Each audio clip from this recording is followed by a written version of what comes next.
Everybody, this is Pure Ambient Drone, and I thought that I would do a quick walkthrough of my studio here. I been kind of changing it up over the last year, buying gear, selling gear, and trading gear, trying to get the sound that I'm wanting. And the way my studio sits right now, I feel very confident that my sound is the way I want it. I may invest in one more piece of gear. I haven't made up my mind as to what that gear will be yet, but I do have some ideas. But for now, let's just get started. This is my Roland compartment, or department, should I say. And this is the heart of my system right here, the Roland Mx1. I love this thing. It allows me to do live jams, but it also allows me to connect to a DAW where I can multi-track, and I can even do a combination of live jamming and then a DAW-based jam as well, where I can mix the two, because it has so many different lines out, including USB and then some analog outs. And then it's got a whole set of effects here that these right here, they go to each individual track, so you can select these and record them to individual tracks. And then these effects over here, it does not allow you to individually record them, but it does record them going out from the mains. So I wish Roland would have allowed recording of the effects on every line out, but I'm sure they had a limitation as to why they couldn't have done that. But that's my Roland Mx1. I love it. No complaints other than the effects could have been a little more flexible. This is the System 1.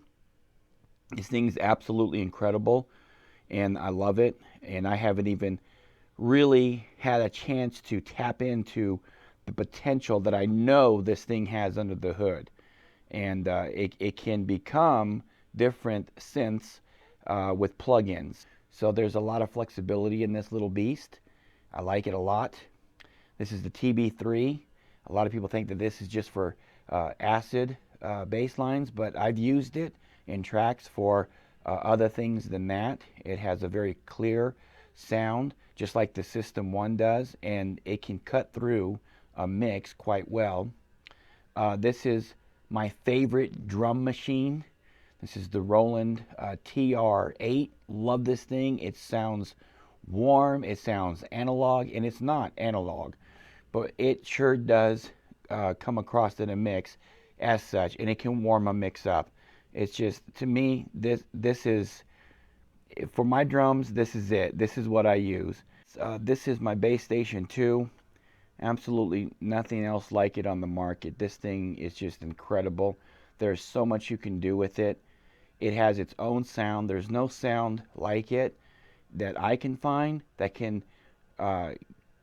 hit a mix in a way that, I mean, when you're playing this thing, I can tell that immediately. When I'm editing my songs, I can immediately tell that the Bass Station 2 is playing. It's unique, and that's what I'm trying to achieve here in my studio, is unique sounds.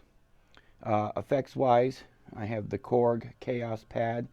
I don't use it a whole lot, and I think that's a good thing, because the effects that I use on it aren't really the standard effects. They're more like the vocal effects and things, and I think those things should be used in moderacy, because you can overdo the use of an effect. And this thing has a very, for the price, this thing has got a very great sound to it, and that's why I chose it. Here's my mixer board. It's just a Behringer, but it's just got all my equipment hooked up to it. That's analog. I don't use any of the effects that are on board with it. I just use it for the connections that it gives me for all of my gear, and it hooks up all of my gear except for my USB stuff that hooks into my Mx1 from Roland. This is a Rollin Jd-Xa, and it might look kind of funny to you, right? Because it's black and white, and I may have the only one that is black and white. I don't know, But Roland gave me the overlays, and they were for the black Jd-Xa, and I chose to put them on this white Jd-Xa. And I actually have it controlling the next two synths that I'm going to show you. The Prophet 6, and that's on the bottom down here, and then the OB6, that's on top here. And I'm using, I don't know if I can get a shot of these or not with the lighting, but I'm using these little laptop stands here. It's kind of hard to see that, I know. But I'm using these laptop stands, I guess they're for DJs, to hold it up. Then I got this neat little Yamaha Rm1X. I don't play the sounds on it at all. I don't have a reason why, I just don't. But it controls this right up here, among other synths, the Virus C. And, you know, I've wanted to sell this Virus C so many times, I can't even tell you. I don't even know why I wanted to sell it. But I go back to play it one last time, and I bet a lot of people watching this video who have gear have probably done this as well. But I go back to play it one last time, and I say to myself, I can't sell this. I don't even know why I even think about doing it. This has a very unique sound. I don't think there's any digital synth out there, in my opinion, for my needs, for what I need it for, can touch it. And I'm sure that other people could argue a different case, but this, for my studio, this is the digital beast that lurks within. This one here is a Korg, and I think you guys know that name.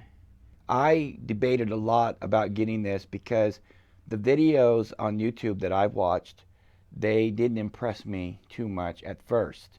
I did see a few where people were playing this little monster and it woke me up to the sound.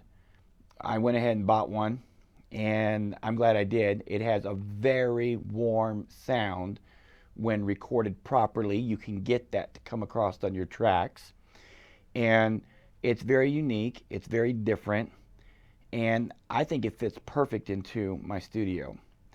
And down here I have the synth that I think I would probably keep if I had to choose out of all of mine, and that is the Behringer DeepMind 12.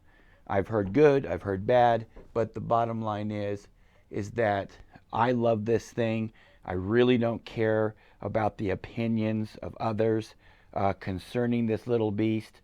I know what it does for my studio, and to me that's all that matters. I know that there has been some negativity about this thing. I have not experienced anything negative that has been said that I found out about this unit. In fact, I've had nothing but great luck with this. The build quality is solid. The sound is solid. I think since I got it, I've used it on every single track I've made since I purchased. This is the best 1K I've ever spent on gear, period. And I think, it's hard to say this, okay, but I think that if I had to, you know, go to a desert island with one synth, I think this would be it, because it is so versatile. It can do so much. I haven't even began to tap into this thing. This is the Rollin Jd-Xa, and it has the overlays on it, and I think it looks a lot better with those. This is a beautiful, beautiful, beautiful sounding hybrid, and it's probably one of my most beautifulest, warmest sounding keyboards that I have. This thing can cut through a mix. This thing can shine. It can warm anything up, and I really need to be using it more, and I have used it quite a lot. The Moog Sub 37, as you can see, and I got it because there's nothing like a Moog. If you don't have the Moog sound in your studio, I mean, oh my gosh, you got to have it. This little beast here, oh man, this thing sounds fantastic. And it gives you the Moog sound in your studio that everybody should have. Now, I didn't talk a whole lot about the Prophet 6. I guess maybe subconsciously I was trying to save that for last, but the Prophet 6 has a warm, beautiful, lush sound. Nothing can touch it. And the OB6, well, it has its own warm, beautiful, lush sound. And that about covers everything. Until next time, it's Pure Ambient Drone. Cheers.